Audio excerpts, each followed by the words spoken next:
Morning, everybody. From Seoul.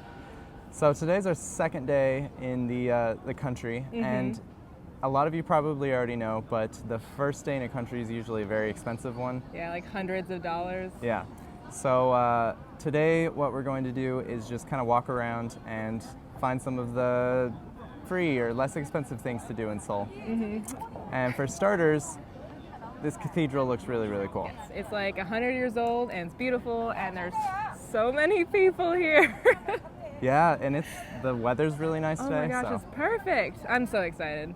Okay, also in the theme of free, I snagged this super touristy free map from our hotel.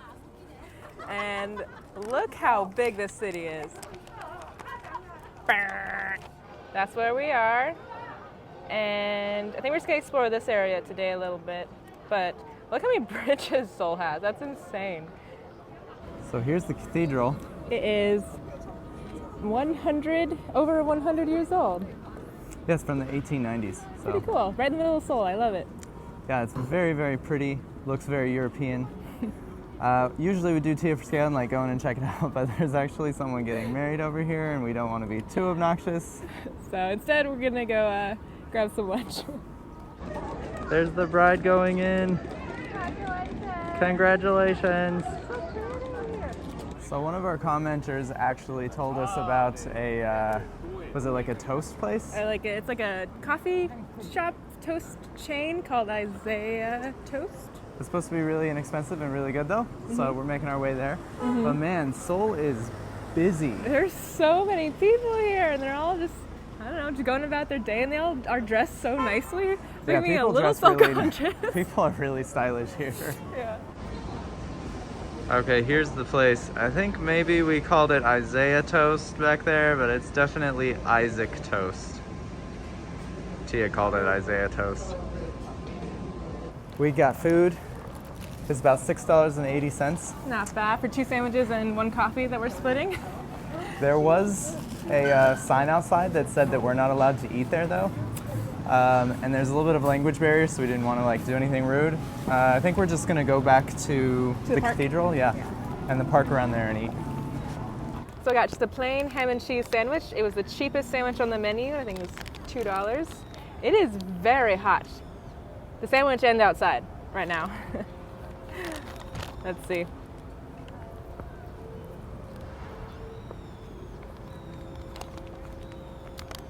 That's very good. It's kind of sweet.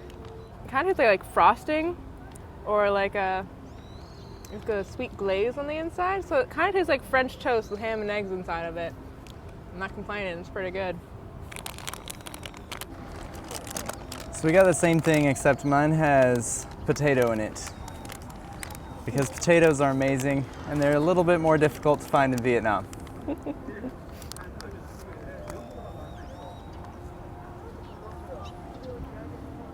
It is like a French toast sandwich. For $2.50 though, that is pretty good. Yeah? Yeah.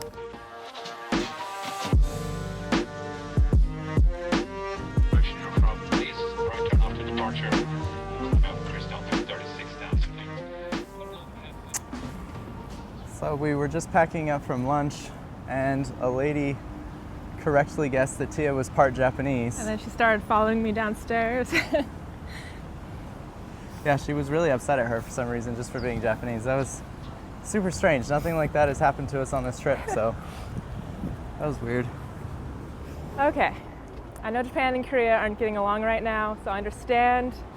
The lady is probably also having a bad day. It's fine, I'm not gonna let it ruin my day. So instead, we're gonna go towards the train station and we're heading off to a palace to see more of the cultural side of Seoul.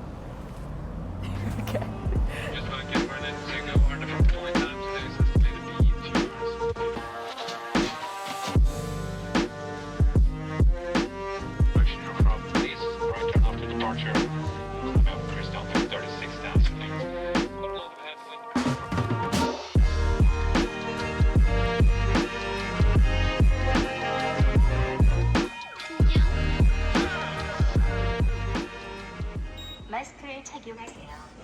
Next up, Tia was reading about this palace.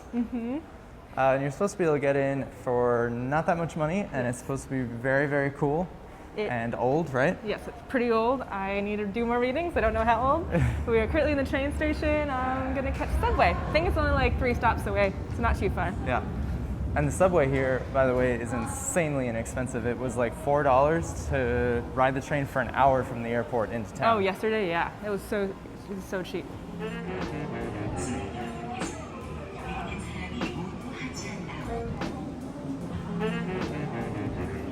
This train is really full and really quiet. I feel like a sardine right now.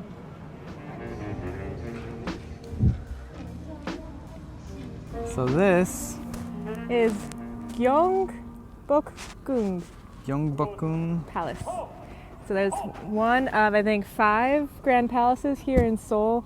This is the northernmost one and the biggest, and some say the most beautiful. It's very old, right? It's from the 1300s. Late 1300s? Has been destroyed a couple times by the Japanese. So some of the buildings are original, but about 500 of them were destroyed and then rebuilt. But on the way in here, we got to see the changing of the guard, and that was super cool. One of the coolest changing of the guard things that we've ever seen. Yeah, it's just so colorful and cool. And a lot of people here are wearing the traditional dress. And they're so colorful and so pretty. It's just, it's pretty cool so far. Yeah, it's really busy too. Like, we haven't been to a lot of monuments on this trip that were busy, so it's kind of cool to see just all the people coming around and checking it out.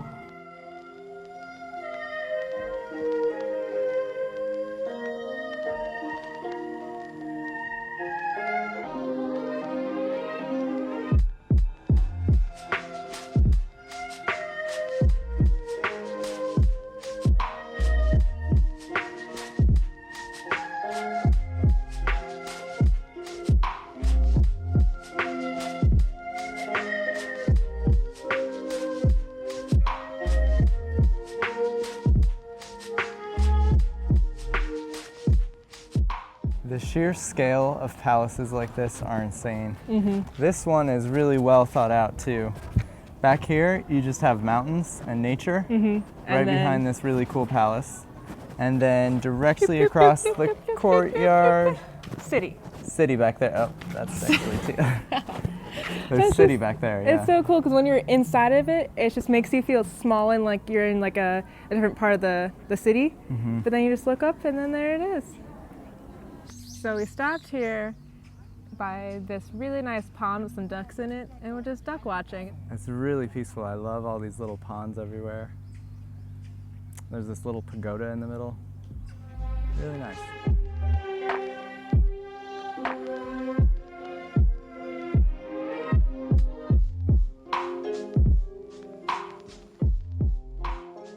Tia, what were your thoughts?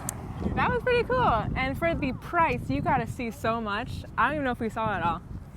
Yeah, it was like $6, I think, for both of us. And it's a huge complex. That was pretty neat to see like some of the older side, I guess, of Seoul. All right, where to next? Okay, pulling out my trusty map.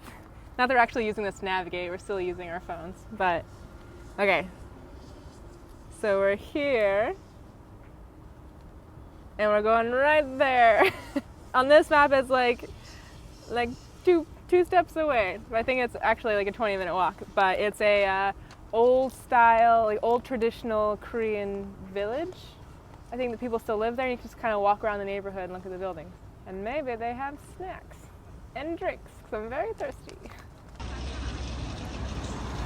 So one of my favorite things about showing up in a new country is the slight stress you get the first couple days where you have to figure everything out. You know, you have to figure out how to say hello, how to try to get around, navigate the subway system, where to eat, what to eat, all these different things. And I think that's just by far the best part. So we always have a lot of fun our first date, just getting completely lost, and that kind of gives us a feel for what an area is like. What do you think?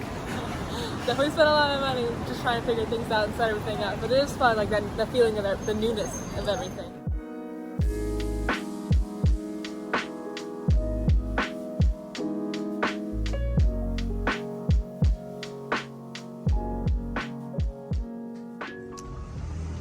Can't resist the ice cream.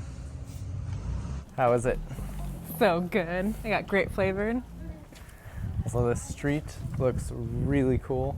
There's a ton of people taking pictures. The buildings are so colorful, and we're standing in someone's picture. Okay, we made it to the top of the street. So it's still a residential neighborhood. Mm-hmm. So you have signs, and you have these people everywhere making sure everyone's keeping quiet. Mm-hmm. But I can't imagine how annoying it must be to be the people living in these buildings, having people pose for pictures on their doorstep all day. I do feel a little bit bad, but really cool neighborhood though. It's like it is very pretty. 600 years old. About the same time the palace was built. It was really neat. I really like this. Yeah, I mean, I can see why people want to come here and take pictures because it does look really cool. Yeah, it's and beautiful. We're here, so. And they have ice cream. I mean, that alone. Look at the size of this cat. Oh, hi.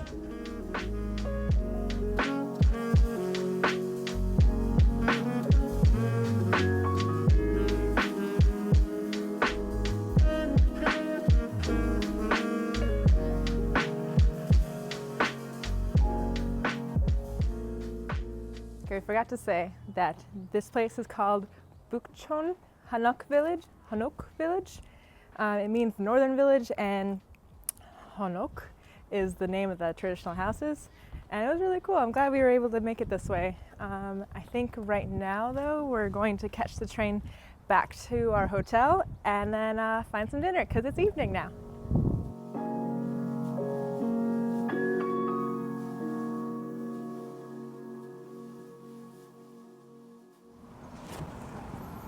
We've decided to stay on theme with the video today.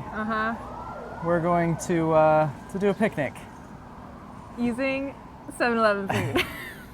There's this really nice river that runs through the middle of the city, and I thought it'd be really nice to get some food from here and then just sit on the grass and eat. Also, I realize it looks like we upgraded our lighting and stuff, but no, we just happen to be staying next to a light store.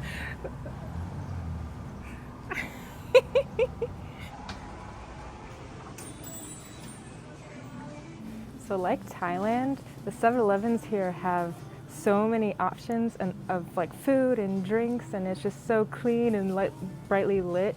You could just honestly live out of one of these forever. I love it.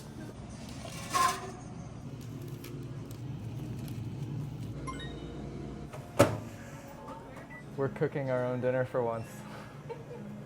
So we decided to sit here on the riverbank, and it's really pretty here. The river kind of just runs through all these skyscrapers, and there's a lot of people kind of just walking around, enjoying the little park. And then there's us just sitting right in the middle of it, eating our 7-Eleven dinner. So we actually got a ton of stuff, and 2 beers for $13-ish. We did read a sign that says you can't drink in this park, but apparently you can drink in public in Korea, just not here specifically, which is a bummer. I chose this tuna gimbap. It looked really good, and it was only like $2. Hey, it comes pre-sliced. Okay, that looks pretty good. Really colorful too.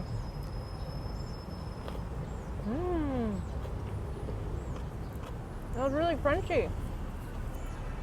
There's like a ton of pickled vegetables in there, and it's like slightly sweet and super duper crunchy. Plus with the tuna, it just feels like a really nice, well-rounded sushi roll. Get my pen? No. Oh my god. So Cheveyo went into the store, looked for the most colorful thing, and then picked it. This looks really spicy. That's some red chicken. But I've heard the Korean fried chicken is very, very nice. So I thought I would try the 7-Eleven version, and it can only get better from there, right? All right. Honestly, it's not that spicy at all. It almost tastes like there's tomato sauce or something in there. It's like a sweet and spicy type thing. You know, I said that, but now after a few seconds, the spiciness is hitting me. It's like a slow burn. Honestly though, for convenience store chicken, this is top notch. We also found this massive like TV dinner type thing that has breaded pork, potatoes, rice, kimchi, a hot dog, macaroni. Okay, the breaded pork definitely tastes microwave, but it is, so can't really complain about that. So not as good as the pork we got yesterday, Not quite as good, no. Korean macaroni. Here we go. There's a lot of corn in this.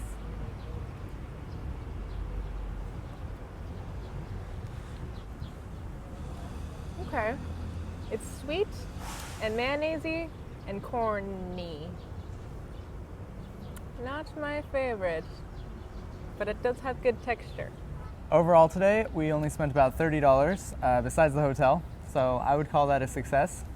And we got to see a little bit of Seoul. I think I'm really starting to like this city, and I can't wait to try real Korean barbecue. Yeah, we'll eat real Korean food tomorrow. Yes, we will. Not 7-Eleven food. All right, you guys, thanks for coming with us today, and we'll see you on the next one. See you tomorrow. Subscribe. Sandwich. What a dummy. You can still totally see her. What are you doing? It's very peaceful. I love these little lakes